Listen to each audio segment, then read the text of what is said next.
Hi, welcome to Loft Data 1. My name is Diego, and today I'm talking about The Long Walk. I went in expecting a snoozer. A bunch of guys walking for miles and miles and days sounded so boring. Instead, The Long Walk genuinely surprised me. It took repetition and turned it into pressure like a vice tightening one turn at a time. Quick FYI, this review will not contain any spoilers because I really like this movie and think it's worth checking out in theaters. Just to give you a quick table setting, The Long Walk is an adaptation of Stephen King's 1979 novel. It takes place in an authoritarian dystopian America. Each year, 50 teens enter a televised endurance contest with a few rules and consequences. Firstly, you must stay on the road. If you step off, you'll be executed. Secondly, you must walk at a pace of at least 3 miles an hour. Any less than that, you will receive up to 3 warnings. After your third warning, you'll be executed on the roadside. The last one walking will get their prize, a bunch of money, and a single wish. About 95% of this movie is focused on the walk, and while that could get repetitive, it doesn't. This movie genuinely shines because of its cast and characters. The narrative builds off of each other, effectively making the story a pressure cooker. Cooper Hoffman plays Raymond Garrity, our protagonist. He's kind of set up as the neutral favorite, even if he's not the character I was rooting for the most. That honor actually went to David Jonsson's Peter McVries. He is the movie's conscience. He radiates empathy without being saintly. Jonsson's chemistry with Hoffman is fantastic and gives you hope that if one of them wins, they might be able to make some systemic change. They genuinely feel like two friends who just met are in a bad situation and weather the storm together. There's solace in knowing that you're not alone in your suffering, and I think their friendship captures that well. And it's not just these two guys, it's every single character. Benwang plays Hank Olsen and gives the walk some needed warmth. He's funny, but he doesn't undercut tension. In a lot of ways, he reminded me of Short Round from Indiana Jones. He's a wisecracker, so seeing the walk take its toll on him helps you realize how serious and grim this situation really is. At some point, every funny or nice guy has to shut up and lock in because the exhaustion is too much. Tut Neot as Arthur Baker is also incredible. His micro-expressions as exhaustion tips him into delirium are gut-wrenching. I think that he gives the best performance in this movie when given the center stage. Seeing these characters walk hundreds and hundreds of miles and the pure exhaustion that hits them is crazy. Even tough guys like Billy Stebbins and Collie Parker, portrayed by Garrett Waring and Joshua Ojik, showcase that they're human too. By the end of the walk, there's not a single person who doesn't give in to their physical, mental, or emotional fatigue. Charlie Plummer as Gary Barkovich, Roman Griffin Davis as Thomas Curley, Jordan Gonzalez as Richard Harkness, and every single other character are all great. Every character has their own personality and quirks, and when paired with each other, their banter makes them feel like a squad. Not like in a military sense, but their coldness, guilt, chemistry, and compassion make every loss count and add an authentic touch to the camaraderie. There were some characters who I thought were going to try to cheat their way and bruise their way to the end, but I was pleasantly surprised that my instincts about these characters were off. Instead, these characters ended up being just as human and sympathetic as the rest. I will say the world building in this movie is a little thin and never really expanded. I would have loved to know more about why this country does a walk and why the Major is in power. The Major is barely in this movie. Luke Hamill does a good job, but his character, our villain, feels a little shallow and more like a megaphone. We don't really know why he does what he does, so the ending of this movie falls a little flat for me. And now that I'm thinking about it, it also feels abrupt. Going back to the camaraderie amongst the boys, as each one of them falls and they become more tight-knit, they make promises to take care of each other's wives or pass on necklaces to grandmas and stuff like that. The movie never shows us a resolution to these promises because it just ends. I think if this movie had tightened its pace a little, it could have left about 5 minutes at the end to show us a more satisfying resolution. Don't get me wrong, I still really enjoyed this movie, but a lot of that enjoyment comes from these characters' writing and their chemistry. I'll say it again, but the trash talk, shared rations, and pep talks give the characters solidarity and organic chemistry that feels flawless. I hope to God that each actor in this movie gets another acting role because I was very, very impressed. The rest of this movie is pretty standard and I don't have too much more to say. The visuals are good, but there's never any wow moments. I did appreciate that on rainy nights, the shots were still very visible and I could easily tell what was going on. I like the desolate Americana with empty storefronts, lonely churches, and weather-worn signage. There's not much setting variety, but that's okay. This movie knew it wanted to focus on the walk and the characters, and that's exactly what it does. The music is also good. It rises with the boys' exhaustion. When they're cramping or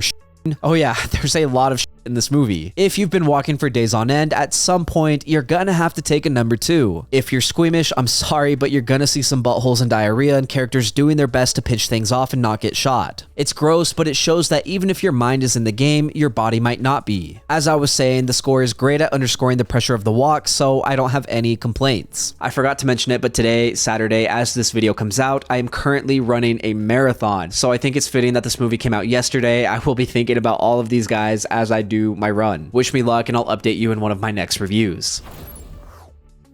The Long Walk won me over, not with world building or big wow visuals, but with a relentless character-driven grind that turns repetition into stakes that you can feel in your legs. The dystopia is sketched thin, and the Major is more a megaphone than a man, and yeah, the finale cuts off before paying off a few promises I cared about, but the ensemble cast, Hoffman's steady Raymond, Jonsson's soulful McVries, Wang's warmth, Nyat's unravel, wearing an Ojik's tough shells cracking, make every mile matter, and the score quietly tightens the vice without showboating. It's grim, gross, weirdly funny, and unexpectedly humane. The squad chemistry and small acts of mercy are what carry this thing across the finish line. The Long Walk is a surprisingly gripping march that proves characters and camaraderie can turn a straight road into a pressure cooker worth watching. Thank you for listening to my review of The Long Walk. If you enjoyed the content, leave a like and hit subscribe. If you did not enjoy the content, I'm sending the Major after you. As always, I would love to read what you have to say, so leave a comment and let me know what you're thinking. Also, if there's something you want to see reviewed, don't forget to let me know and I will do my best to get to it. Lastly, if you want to see some more from me, then you can check out my vlogs linked up above or my podcast, Good Friends. Again, thank you for watching. My name is Diego and I will see you next time.